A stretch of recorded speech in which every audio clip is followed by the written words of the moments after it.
Could we one day wake up in a world where artificial intelligence has gone rogue, reshaping society in its own cold, calculating image?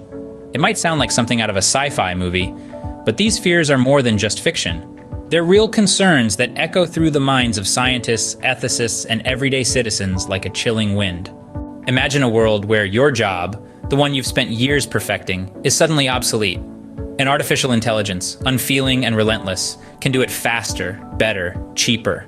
Unemployment rates skyrocket as automation replaces human workers, causing social unrest and deepening income inequality. The future of work, once filled with promise, now appears uncertain and fraught with peril. Now picture a society under the watchful eye of a surveillance state powered by AI. Privacy, once a cherished right, becomes a relic of the past. The ever-vigilant AI systems see everything, know everything, control everything. They can manipulate, discriminate, and perpetuate biases, leading to unfair outcomes and social injustice. Our personal freedoms whittled down to nothing under the relentless gaze of an AI overseer. And then there's the specter of autonomous weapons. Imagine machines of war devoid of empathy or fear, making lethal decisions. The battlefield becomes a chessboard, and we are but pawns in their game. The escalation of conflict, the erosion of international security, and the ethical questions surrounding such actions cast a long, ominous shadow over our future.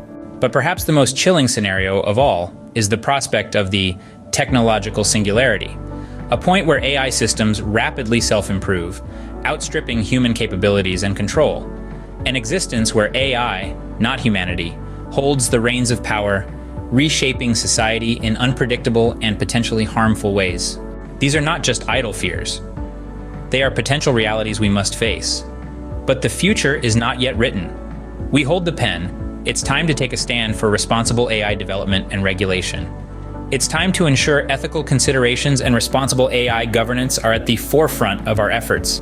It's time for collaboration between policymakers, technologists, ethicists, and society as a whole. The future of AI doesn't have to be dystopian. It doesn't have to be a tale of doom and gloom, but it is a story that needs to be handled with care. So let's pick up that pen and write a future where AI is a tool for progress, not a harbinger of our downfall. Because the power to shape the future of AI, for better or worse, lies with us.